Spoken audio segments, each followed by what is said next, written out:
It was Saturday evening, and Beth and I were in our living room. I was semi sitting, reclining on our sofa, and we'd had a discussion. I've been dealing with cancer. Actually, Beth and I have been dealing with this cancer for the past 6 years. Beth asked the question of me. She said, Dan, do you want to die? The intensity of the question gave me pause, and so I didn't immediately respond. In fact, I thought about it for a brief second, and finally I said, well, no, I don't want to die. Then Beth went on, though, to say, well, you have a lot to live for. Daniel needs you, your family needs you, I need you, and I want to grow old with you. But she went back and she revisited the past 6 years, and sort of in a nutshell, she said, she questioned my commitment to, or my aggressive commitment to winning this game with cancer. She recalled when I was initially diagnosed, and for the first 2 years, I chose the option to what they call watchful waiting, which is prostate cancer generally is not a fast growing kind of cancer. And in my case, it was not. So for the first 2 years, we watchfully waited. When watchful waiting means they track your PSA. Mine went up gradually and gradually, and finally it reached a level where the doctor said, you have to do something. And then the options were laid out for me. The one I chose was brachytherapy, which is basically a radioactive seed implant coupled with 25 days of radiation, 25 treatments of radiation. But before all that occurred, I was given a shot in my abdomen that reduced my testosterone to zero. Now, the doctor referred to this as a form of, actually called it chemical castration, because what it does is it completely inhibits the testosterone output in the male. In other words, it takes your testosterone to zero. Now, the side effects of that are somewhat similar to a woman going through menopause. I had hot flashes, my metabolism slowed down, I lost strength, I gained weight, a lot of weight. In fact, I gained almost 50 pounds. And for a man that was used to conditioning and looking forward to going to the gym and working out, I lost the desire to. It was, and I'm gonna say it was probably a discipline problem, but I gained 50 pounds. I went from 185, 190 to 240 pounds. But the treatment was successful. My PSA levels went back to zero, and for a couple of years after that, everything was fine. All my 6 months reports were positive, and things were looking good. Then suddenly my PSA started to elevate again, gradually, ever so gradually. And finally, it got to a point where it was under 10, it was over 5. It was actually kind of stabilized and just kind of stayed there at 7, 8, 7, 8, back and forth for the next almost 2 years. Now, mind you, I had no symptoms at any time up to this point for over 4 years, no symptoms, 5 years, no symptoms other than an elevated PSA. And the worst part of my treatment, and I've sworn this off, I said I'd never do hormone therapy again, but here we sit today. Now, Beth was questioning whether I should have had my prostate removed. And then I reminded her that, the treatment that we pursued was, we were convinced it was every bit as effective as the other treatments, other optional treatments.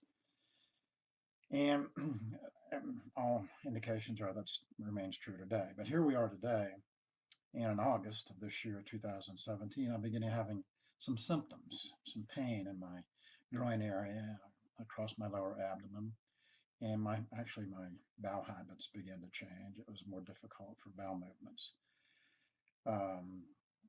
When I went for my 6 month checkup, the doctor, my radiation oncologist, actually said to me, he said, Dan, this cancer will spread.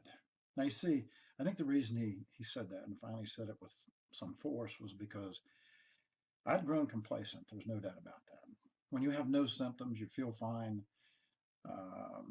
You tend to think that's your new normal, and that's the way it's always going to stay. But he reminded me in no uncertain terms that this will eventually spread. You're going to have to do something about it. Well, coincidentally, at the same time, I was beginning to have these symptoms. I kind of thought they might be related to prostate cancer, but I wasn't sure. Well, anyway, this led to an MRI, which indicated that it had metastasized, and it appeared that it penetrated or it metastasized to my lymph nodes. And so the doctor ordered actually a PET scan a few days after that, which I had, and it did come back. It had metastasized, and it was in my lymph nodes. Now, we talked about treatment again. We also talked about, outcomes, what would happen now that it's in the lymph nodes. And one of the things is the lymph nodes will swell and will put pressure on other organs and a number of things. And I could already begin to tell that because it was beginning to put pressure on my bowel, which was in fact causing my problem. And the pain was increasing. Not, and when I say pain, on a scale of 1 to 10, it's really manageable. It's like a 3. Um, but it's there, constant, my constant reminder. Well, the next day, anyway, after Beth asked me that question, Dan, do you want to die? I spent all day yesterday walking and thinking about that question. Do I want to die? And the answer is no, I don't. But neither do I want this to progress where I become a burden, where the pain is really unbearable and difficult and challenging. And it makes for misery not only for me, but for my family, my loved ones. And the care at that point in time. I mean, is there a point in time when I was asking myself this question, do you give up hope? Is there a point in time when you give up hope, resign yourself to the fact that you're not going to be cured? The outcome is inevitable. It's a matter of when. But I thought about that. I thought about it all day yesterday. And then last evening, Beth and I sat down and we talked.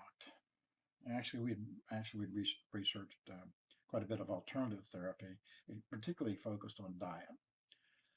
But the doctors at this point in time had recommended 2 things: hormone ablation therapy, which is that one that the chemical castration takes your testosterone to 0. The purpose of that is testosterone is kind of the medium by which prostate cancer spreads. So basically, by removing the testosterone, it limits or slows anyway. It doesn't cure, but it slows the advance of prostate cancer. It can prolong life for years. But the second part was chemotherapy in 6 doses, a dose every 3 weeks. And the physician said on a scale of 1 to 10, the side effects of this chemotherapy are about a 3. But we'd looked at all these. I mean, I'd already experienced hormone ablation therapy, and it was the worst 1 year of my life when I was going through that portion of the treatment, when I gained all that weight, and it went against, admittedly, I gained a lot of that weight due to lack of discipline. Rather than go to the gym and stay there and work out, it got easier not to go to the gym, and it got even easier to go to the gym and just half-heartedly and maybe even stop my workout. It was out of character for me. It just robbed me, or it seemed to rob me of that discipline. And the second thing was the chemo. We've done enough reading about that, and we know it's the horrible side effects and not such great outcomes necessarily. So here we are, Beth and I. And by the way, she's an incredible, incredible teammate. She alone makes life worth living. And my children, particularly Daniel, as many of you know, Daniel was born with Down syndrome, and he had cancer and was treated. And he's doing quite well now. He's 23 years old. But he and I have this relationship that Beth describes as, she calls us, it's like cosmic, our relationship. We're more than father-son. It's a special relationship, a unique relationship. It's um, it's just incredibly special. I love him, and I know that if something happened to me, it would throw his life a kilter. But so I have a lot of reason to live, a lot of reason to want to live, a lot of reason to throw myself into winning this game. And by the way, I call it a game rather than a war because I think language is meaningful. Fighting a war is one thing, winning a game is different. I think the language to me is important. But anyway, I want to circle back to that question. Do I want to die? The biggest thing is I don't want to become a burden. I really, really don't want to become a burden. But I know to live and to win this game, I've got to be all in. I know Beth is, and I know that I have to be. And I'm given pretty much to be a positive thinker, but I know I've got to kind of go through a mental reset because up until just recently, it was easy to deal with this because I had no symptoms.